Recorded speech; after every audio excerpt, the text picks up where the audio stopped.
Esto es la conexión macro, como siempre les habla José Basagoiti. Vamos a analizar qué está pasando por el mundo desde una filosofía más fundamental, ¿no? Qué está pasando en el ciclo, también en toda la fontanería monetaria. Como siempre os traigo 5 imágenes, así que vamos a remangarnos las mangas y disfrutar de este viaje. Esto es la conexión macro. Últimas noticias, actualidad, economía, finanzas, macro. Bueno, vamos a empezar por ver un poco qué está pasando al motor de Europa.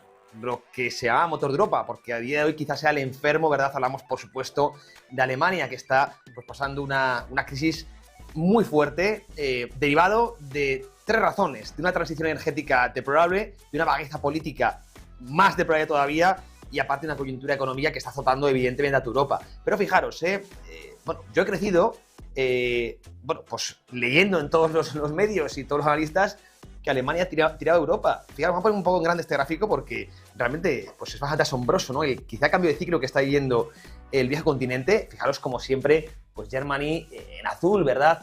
Pues ha ido tirando, ¿no? Del carro, y eso que aquí tenemos solo por los últimos 5 años, pero si extiendes para atrás, pues siempre ha sido, como digo, el motor.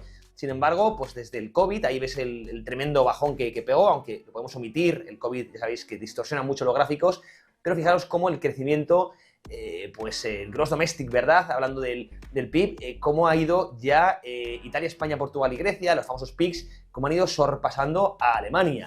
Bueno, no creo que sea algo ni mucho menos estructural, será algo coyuntural, como digo, por esos factores que están destrozando a Alemania, para que luego digan que la política no interfiere en los países. Bueno, pues desde que se fue Merkel, la verdad es que pues, han tenido una bajeza tremenda, con una transición energética muy mala, una economía que además dependía de las importaciones baratas de energía para fomentar, ¿no? esa industria que tanto caracterizaba, ¿no? Ese modelo económico alemán, también para exportación, pues sectores, ¿no? Como el de automoción, sectores muy manufactureros, pues que tiraban del carro y ahora evidentemente están siendo los grandes perjudicados. Es verdad que ahora de nuevo parece que está volviendo a levantar la balanza comercial, parece que vuelve a exportar, pero aún así lo está pasando muy mal. La subida de tipos de interés también le ha hecho daño, pero en general pues ha sido también ese cierre de la energía nuclear, sabéis, todo relacionado con la política. Pues también esas sanciones a Rusia que han hecho mucho daño y bueno, pues todo, insisto, lo relacionado con las últimas decisiones que, como digo, han hecho mucho daño. La cosa es sí, ese cambio de modelo económico que desde Bruselas, desde mi punto de vista, no sé qué élites quieren hacer sobre Alemania, cambiar quizá el modelo manufacturero por uno más de servicios, un modelo quizá más tecnológico, creo que es un poco la apuesta, entre comillas, de medio plazo que quería Sloth, aunque Sloth no deja de ser un títere de unas élites que no sé muy bien a quién les responden, pero conseguirán ese cambio o volverá Alemania a necesitar energía barata para realmente volver al modelo, que es lo que saben hacer, ¿verdad? Industria, y para ello pues necesitan evitar ese tipo de imposición, Agenda 2030 que llaman muchos, ¿verdad? Que realmente está matando al motor de Europa. Y es que Europa depende mucho de Alemania, lo ha hecho siempre, antes incluso de la propia Unión, cuando estábamos con el marco, pues siempre ha sido el que ha tirado del carro y ha sido muy complicado que Europa pueda competir con otras regiones, hablamos de Asia, hablamos de Estados Unidos, sin que Alemania realmente pues produzca y esté a su máximo nivel. Así que quizá deberíamos plantearnos serias cosas. Es normal que se está polarizando mucho más la sociedad alemana, que está viendo también cómo se empobrece, hay muchos despidos, muchas empresas que estaban quebrando. Insisto, todo derivado de pues, unas decisiones políticas, geopolíticas y energéticas muy malas. Y ahora os hago la pregunta, ¿cuándo va a cambiar esta gráfica? Es decir, ¿cuándo va a volver Alemania a ser el motor y no el enfermo Europa? Y viceversa, ¿no? Ahora que parece que los PIGs, ¿no? Los que estuvieron a punto de quebrar, año 2012, en la crisis periférica, España, Italia, Grecia, que ahora parece que están creciendo más que nunca. Ya lo dice nuestro presidente Pedro Sánchez, España va como una moto. Bueno, es normal porque veníamos de un agujero más miserable, no más nauseabundo, y es normal que ahora tengamos ciertos niveles de crecimientos. ¿Cuándo cambiará esta gráfica? Pregunta que os lanzo a vosotros. De todas formas, todo eso también está relacionado mucho con la deuda. Estos PIGs han crecido también porque se han endeudado muchísimo, ¿no? Han, digamos, tirado de generaciones futuras para crecer hoy, ¿verdad? Consumiendo recursos del futuro. Alemania, país mucho más frugal, aunque lo dicen de manera peyorativa, ser frugal ser ahorrador siempre es positivo, ¿no? Y evidentemente esto ha arrastrado mucho el potencial crecimiento también, en este caso, de Alemania, ¿no? Pero si descartamos la variable de deuda, que nunca lo tenemos que hacer, pero en este caso la gráfica es esta, así que os dejo la pregunta a vosotros: ¿cuándo volverá las cosas a su normalidad? Si es que van a volver, si Alemania tiene solución, ¿cuál es? Por supuesto, dejadlo en los comentarios. Seguimos con la siguiente imagen, vamos avanzando en la conexión macro, vamos a poner ya en pantalla la segunda que os traigo hoy, ahí lo tenéis. Fijaros, hablando de, saltando el charco, vamos a Estados Unidos. Fijaros qué importante seguir las ventas minoristas. Para mí uno de los indicadores más importantes, es el que está más ligado al consumo. El consumo, ya sabéis, que representa el 80% del PIB en economías desarrolladas, como cercano al 80%, como Estados Unidos. Y fijaros cómo está entrando en un flat, en un piso tremendo. Vamos a ponerlo en grande para que lo veáis bien. Y cuando entramos en este estancamiento en las ventas minoristas, como siempre, sin excepción, nos anticipa recesión económicas. Para mí es uno de los indicadores más fiables. Y digo esto porque, bueno, pues nos está marcando la señal, una más, de que en 2025 podemos tener pues esa recesión tan esperada por los economistas en Estados Unidos. Esperada, no querida, cuidado, no es que los economistas queramos que Estados Unidos vaya a recesión, pero los indicadores macro, indicadores adelantados, también el mercado de crédito, nos hablan de que, pues, oye, esa recesión que ha esquivado pues de manera tan sorprendente hasta el momento Estados Unidos, pues puede llegar finalmente en el año 2025, ya posiblemente con nuevo presidente.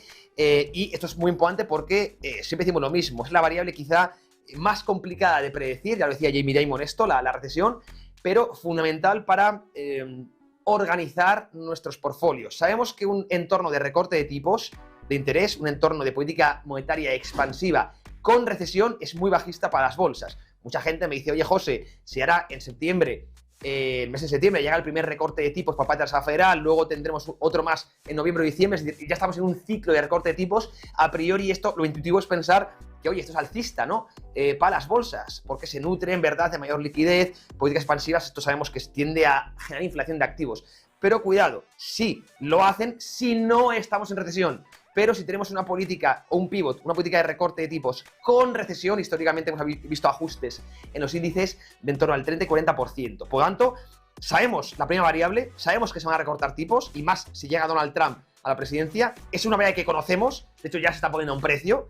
La que no conocemos, la incertidumbre, es si vamos a ir a un soft, a un hard landing. Si vamos, por lo tanto, a estar en una recesión o no. Bien, esa es la que no conocemos, pero esa es la que va a determinar si mantenemos el mercado alcista en riesgo, en bolsa, o vamos a ir a un ajuste importante. Y las ventas minoristas nos dicen que, desde luego, pues tenemos, y es un indicador, insisto, que no suele fallar por pura lógica, ¿verdad?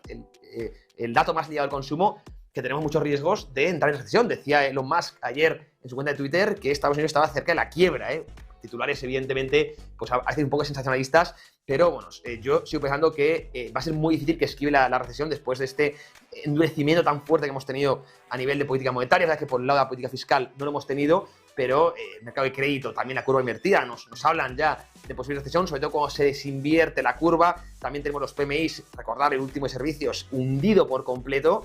Ya los stocks, también estamos dando el ciclo de inventarios, que empieza a haber problemas, el PIB sigue cayendo, y ojo, el mercado laboral, esto es lo más preocupante, a pesar de que trate de maquillar el gobierno, pues da claras señales de enfriamiento, y son muchos estadounidenses los que se quejan ya de no tener puestos de trabajo, ¿verdad? O que tengan puestos de muy mala calidad, en muchos casos puestos públicos, temporales, part-time, ¿verdad? Que evidentemente a veces no te llegan para afrontar los gastos que tienes, y por eso está saliendo ya la morosidad de muchos productos, tarjetas revolving, vehículos. Aún no ha llegado a la vivienda, pero quizá no tarde demasiado. Así que la pregunta es para vosotros y la tesis que tenéis que hacer, si Estados Unidos va o no en recesión, y en función de ello reestructurar carteras.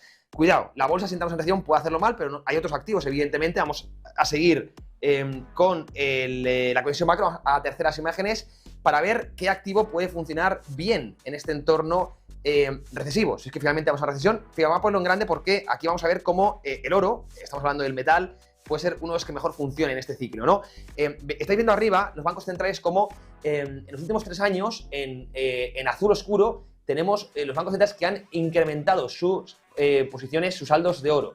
En azul más clarito, ¿verdad? Los que no han tocado se han mantenido igual, y abajo del todo, en un azul todavía más oscuro, los que lo han reducido. Pues en los próximos 3 años, una encuesta de Invesco, que hizo a 51 bancos centrales, va a aumentar los bancos centrales un tercio de bancos centrales que quieren ponderar todavía más el oro en sus reservas, es decir, que quieren comprar más oro, cuidado, un tercio de bancos centrales, y ninguno, y esta es la gran titular, ninguno quiere vender, quiere reducir sus tenencias de oro. Por lo tanto, vamos a entrar en un ciclo donde bancos centrales van a aumentar sus compras de oro para tener más oro en su activo, y ningún banco central va a vender actualmente en los próximos 3 años sus tenencias de oro, ¿verdad? Actualmente, y en el gráfico abajo lo veis bien, más o menos el oro representa en los saldos totales de los bancos centrales, representa un 10%. El resto a día de hoy es deuda. Es decir, por ejemplo, el Banco Central Europeo pues tiene algo de oro en su activo y el resto son bonos de los propios países europeos o bonos, por ejemplo, internacionales, bonos de Estados Unidos, etcétera, etcétera. Pero casi todo es activo financiero y tiene un 10% en agregado los bancos centrales de activo real, de oro. Bien, el problema es que si vemos la dinámica de la gráfica de arriba, de que quieren incrementar un tercio de bancos centrales sus tenencias de oro, es posible que en agregado pasemos del 10% actual a que el oro represente pues, un 14, un 15% de las reservas totales, de los saldos totales de bancos centrales. Parece poco, ¿no? Oye, hemos pasado de un 10 a un 13, un 14, pues suena insignificante. No, esto para el precio del oro, que cotiza ahora mismo en los $2.400 por onza Troy, es brutal. Es una demanda brutal. No olvidemos que el oro tiene un market cap pequeño, comparado, por ejemplo, con el de la deuda de Estados Unidos. Es ridículo el market cap. Por lo tanto, pequeñas variaciones en las tenencias de los bancos centrales, del 10 al 13%, del 10 al 14%, del 10 al 15%, tiene un impacto sobre el precio, repito, un mercado pequeño como el del oro, brutal. Por eso, a pesar de que entremos en recesión y podemos ver un ajuste importante en bolsas, lo hemos visto antes, si es que entramos en recesión, repito, es un análisis que tiene que hacer cada uno, el oro puede ser un activo francamente interesante. Fijaros cómo estamos teniendo, además, mucha demanda pública, que son los agentes pues que más pueden mover mercado, los grandes bancos centrales, ya lo sabéis. Ahí lo dejo, creo que muy interesante este pequeño análisis. Vamos a ver en la siguiente de las imágenes, seguimos con el oro, porque aparte del subyacente, aparte del propio metal, hay un sector muy interesante, vamos a poner la cuarta imagen, que es el de las mineras. Aquí lo tenéis. Mucha gente me preguntaba el otro día, oye, ¿cómo se puede comportar las mineras en este ciclo alcista del oro? Estamos en un superciclo de oro desde mi punto de vista. Ya sabemos, nosotros tenemos un objetivo de corto plazo, que son los $2.950 por onza Troy. De corto plazo, luego no es raro pues verlo en los entornos de los 3.500, incluso 4.000 en próximos años, ¿vale? Es un ciclo bullish, ciclo alcista del oro. En esos ciclos, ¿cómo se comportan las mineras? Newmont, Barrick Gold, etcétera, etcétera. Pues fijaros, vamos a poner en grande este artículo, esta imagen, que creo que es muy interesante, que muestra un poco cómo se disparan este incremento, por cierto, el análisis. Y fijaros cómo en los bull market, ¿verdad? Las mineras de oro pues tienden una revalorización, fijaros, lo comentamos desde el año 1970, que es cuando se rompió el patrón oro-dólar, Nixon en agosto del 71, fijaros, en los bull market hemos tenido revalorizaciones del 600%, del 550%, del 1330%, primera década de este siglo, del 27%, es decir, son un activo donde tenemos que poner el foco. Sabéis que tenemos Barrick Gold en carteras, una inversión que nos va muy bien, pero bueno, puede estar nada más que emergiendo si realmente entramos en un bull market en el oro, cosa que nosotros realmente creemos. De hecho, vamos a ver en Trading Pro en próximos vídeos un análisis de varias de las mineras.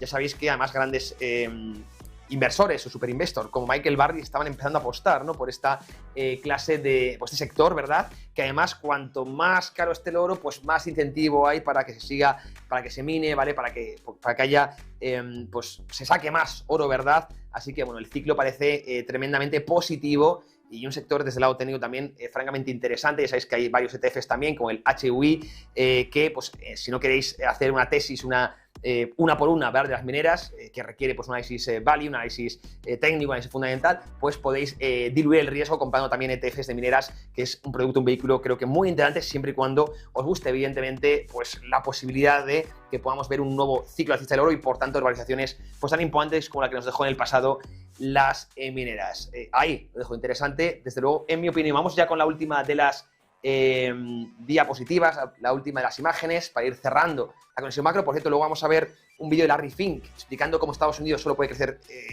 bueno, pues con base a deuda. Cuidado, Larry Fink de BlackRock. Pero antes, fijaos, este gráfico lo colgaba Elon Musk en su Twitter. Elon Musk, cuidado, que es una persona con mucho peso, ya lo sabéis. Además, muy polémico en las redes y que se suele mirar mucho lo que sube.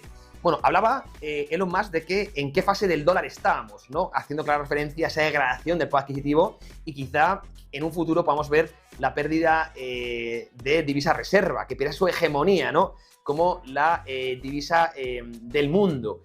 Sabéis que Donald Trump y el propio J.D. Vance, vicepresidente, si finalmente Donald Trump gana las elecciones, están apostando por una devaluación del dólar. De hecho, a J.D. Vance, por ejemplo, no le gusta nada que el dólar sea la moneda reserva del mundo. Lo que Charles de Gaulle decía que era un gran privilegio, J.D. Vance lo llaman como un gran castigo, ¿no? Porque sí, se favorece el consumo en Estados Unidos, pero al productor estadounidense le perjudicas mucho, al exportador, ¿verdad? Y sabemos que J.D. Vance está muy enfocado siempre en proteger la industria de manufactura dentro de Estados Unidos. Sabemos que Estados Unidos, lo que decía Charles de Gaulle, el gran privilegio es que exportaba dólares, es decir, exportaba papelitos con la cara del presidente e importaba riqueza y servicios. Parecía una barra libre, pero claro, esta dinámica perjudicaba mucho al productor estadounidense y además genera cierta escasez, porque si todo se produce fuera de Estados Unidos, el día que necesites cosas dentro, por ejemplo, con el COVID-19 se ve muy bien, se cerraron las fronteras, se paró todo el mundo y Estados Unidos no era capaz de producir los materiales, por ejemplo, médicos que se necesitaban para su sociedad. Esto, pues, creo que hizo mucho daño a muchos políticos, o les puso de preaviso, y muchos son los proteccionistas los que quieren volver a hacer, pues, autosuficiente, ¿no?, a Estados Unidos. Y por eso Elon Musk subía aquí lo veis en grande esta imagen, un poco visto la dinámica política de en qué parte estamos del dólar. Fijaos como la quinta es una bala, es llegar a que pierda evidentemente su statu quo actual de divisa reserva, y evidentemente siempre que sucede esto tendremos que acabar en guerras, ¿no? Pues eso, la última, por desgracia, es una bala. Y la pregunta que la lanzaba Elon Musk, la recogemos en Más que Mercados, es para vosotros. ¿En qué parte creéis que estamos? Evidentemente esto lo hilo mucho con la gran posibilidad de comprar oro, que es el activo real que nos puede proteger evidentemente a esta represión frente al dólar, a esta degradación del dólar. También, por supuesto, Bitcoin. Estamos hablando del oro, pero otro activo real, en este caso no tangible, muy interesante para este ciclo, que se muestra muy bien en la imagen que tenéis en pantalla, evidentemente es el Bitcoin. Fijaros, Elon Musk, lo dice Donald Trump, J.D. Vance, vicepresidente de Donald Trump,